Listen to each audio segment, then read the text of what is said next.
So ngayon didiscuss natin tong bagong NFT trading card game. So nasa ERC20 network siya. So saan nga ba yung ERC20?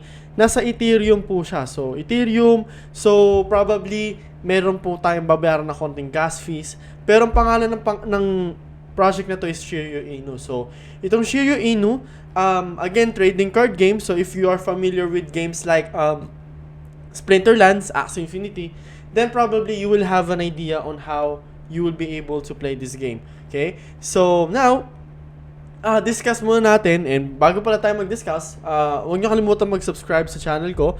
Ang pangalan ko po is Crypto Addict sa YouTube. I do have 35,000 subscribers.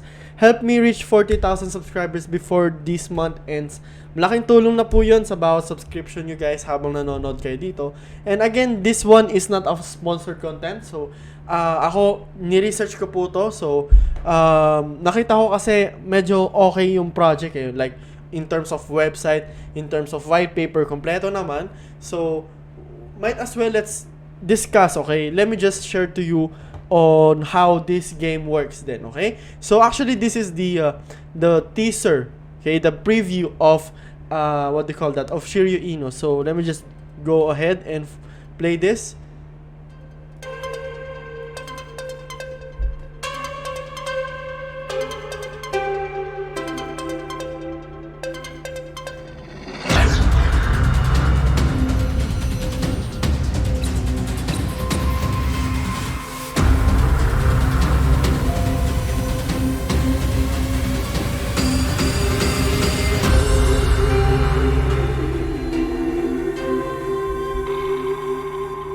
See, I mean, even though the name is medyo parang medyo tawag doon, medyo napapaisip lang ako sa name kasi Inu eh.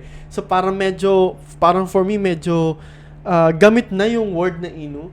Pero nung tinignan ko yung Dueling Arena preview nila, talagang maganda naman yung pagkakagawa. So might as well, pwede natin tong i-review talaga. Kaya very reviewable to sa channel ko right now. So, meron silang NFT card pack. So, yung Special Edition Founders Pack. So, ito yung pinaka-rarest na I think ito yung tawag doon. Ito yung pinaka-mahal in the future sa Shiryu Inu.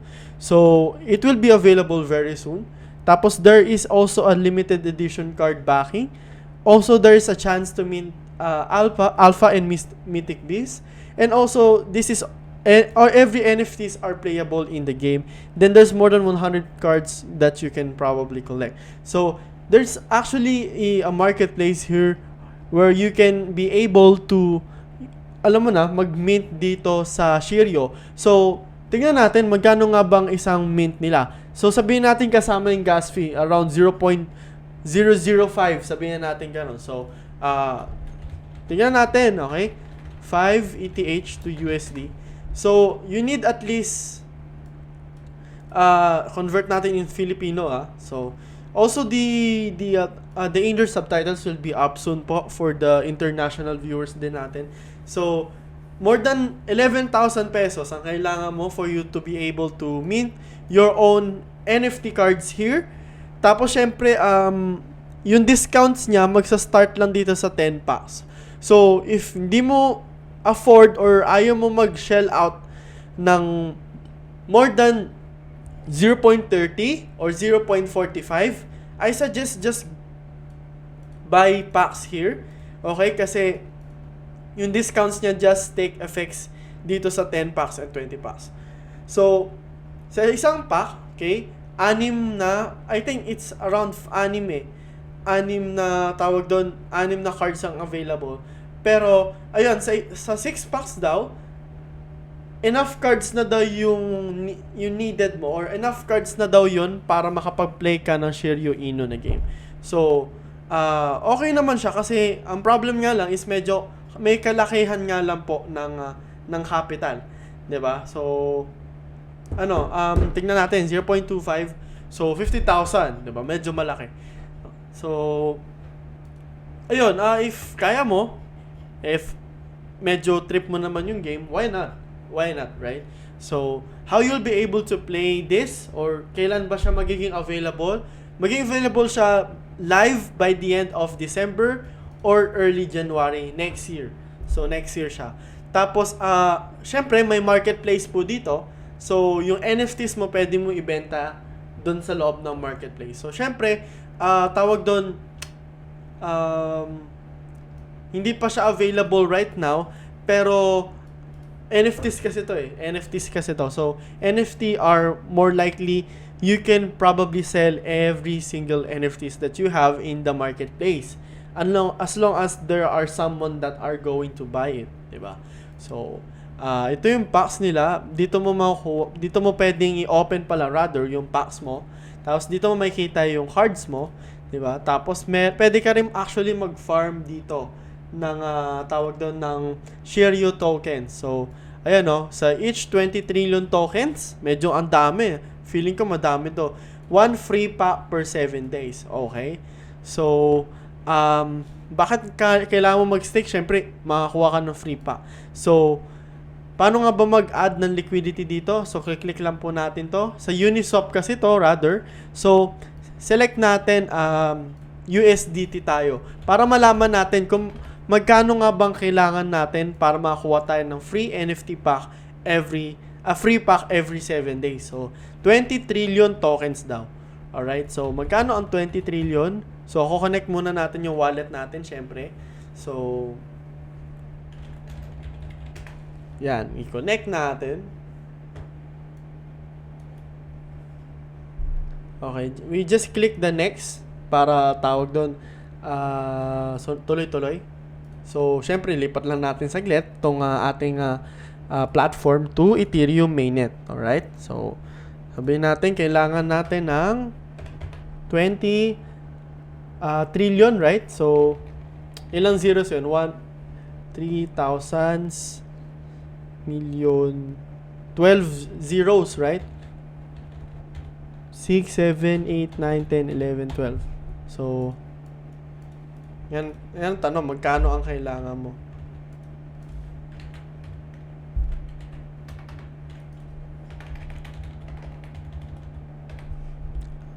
Ay, teka, hindi pala add liquidity. Hahanapin natin rather yung token na to. So, buy tokens tayo. Dito pala tayo. Pasensya na. So, import natin. So, USDT. So, let's say $1,000. Tingnan natin. Ilang zeros to?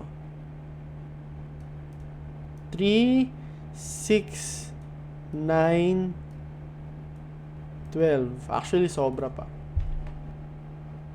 I think tama. I think you need around, tawag doon, 50,000 pesos din for you to be able to get free pack per 7 days. So, yun po yun.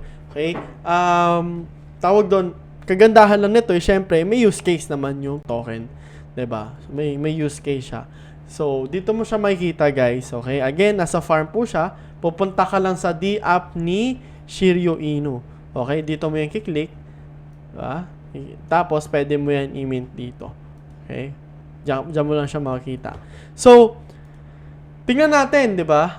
Ito yung team actually behind Shiryu Inu. So, Dax din yung team nila. So, si Jordan Fung, which is the CEO of Shiryu Inu. Marcin Gorny is the CMO.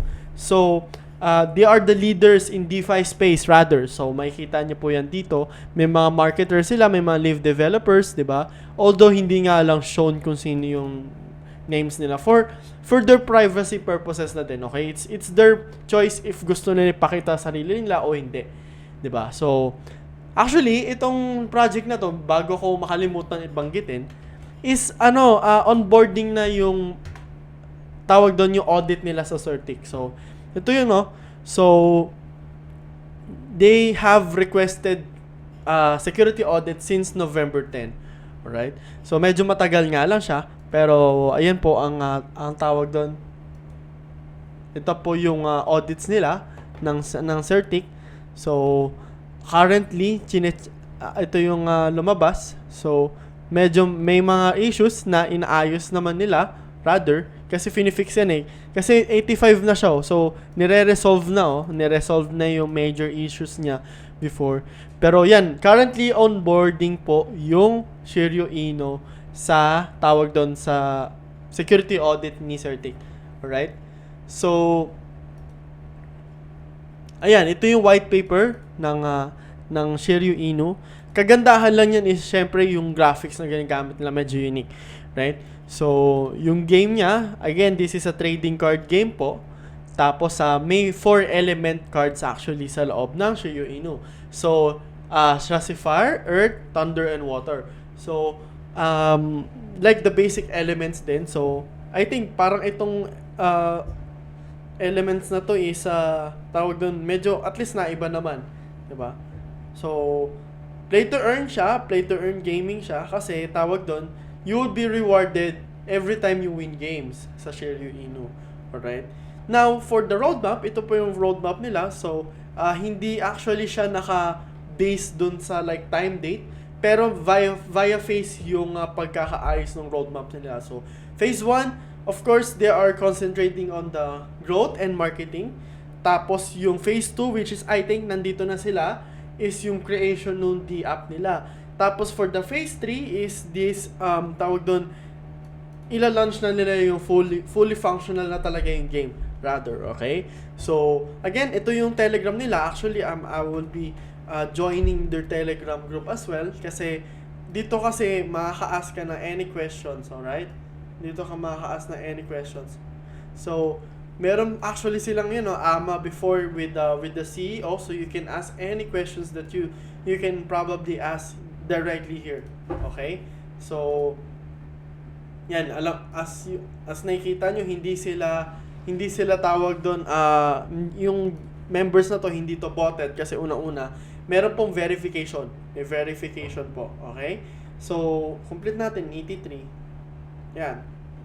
So, pwede na tayo bumalik dito. Yan, pwede na tayo makapag-chat. Right? So, ayun yung pinaka-highlighted na stuff nito. So, open din natin to. Meron ako nakitang link kasi. So, I saw a link. So, ayan, may kita natin dito na 94% ng liquidity are locked. Alright? Lock siya na ang value is more than $600,000. So, more than 151 ETH yung equivalent nun. So, okay na okay siya kasi ayan yung cooldown, no? Unlock cooldown. So, 370 days. So, around, tawag doon, around 1 year and 1 and a half months siya lock. So, if worried kayo na parang kukunin ng developer ito or anything, hindi po yung mangyayari dito kasi una-una lock po siya. And by trust swap siya. So, hindi lang siya yung parang random website na parang makita mo na lock. Hindi po. Ito ay trusted, reputable website na for the checking talaga ng liquidity na talagang lock siya. Alright? So, I hope may natutunan kayo dito sa video na to, guys. I hope na naging medyo klaro, 'di ba? Kasi since wala pa yung game, what we can just do now is we can just buy itong tokens na to, tapos makakuha ka ng free pack every 7 days, or just go directly dito sa mint nila wherein pwede kang mag-mint na isang pack, tapos mababayad ka ng specific amount of days. Pero in my case, I think if you have a capital, pwede ka naman mag-start dito, punta ka Uniswap, papalit ka, bili ka ng Shiryu Inu, tapos i-stake mo. So, ibig sabihin, ang mangyayari nun, may tokens ka na, may nakuha kang free pack every 7 days. So, pag nag-launch siya next year, right? Probably next year, sabihin natin, kahit February pa, may 4 na packs ka na, nakasave ka na ng more than around 40,000, 50,000 pesos. Diba? So, yun lang naman for me. So, I guess, naging malinaw. Syempre, huwag niyo kalimutan mag-subscribe sa channel ko. Pangalan ko po is Crypto Addict sa YouTube. Do have 35,000 subscribers.